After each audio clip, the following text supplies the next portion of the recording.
তোমার হাতের লেখা ভালো রেহান, সুর কি করা হয়েছে? হ্যাঁ, সব কিছু রেডি ভাইয়া। আপনি বাংলাদেশের খুব বিখ্যাত কম্পোজার, আপনার সাথে কোলাবোরেশন করা গেলে আমাদের জন্য খুব ভালো হইতো ভাইয়া।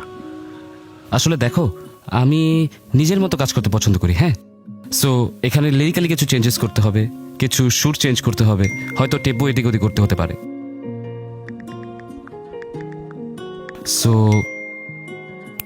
হ্যালো, তুমি কি শুনছো? তুমি কি শুনতেছো? সরি ভাইয়া, আপনি হয়তো অনেক বড় কম্পোজার হতে পারেন, বাট আমি আমার ক্রিয়েশনে কাউকে হাত দিতে দিই না। গানটা যেভাবে আছে সেভাবে থাকলে হবে, নয়তো দরকারই নেই। ওকে, দেন দের ইজ নো রিল।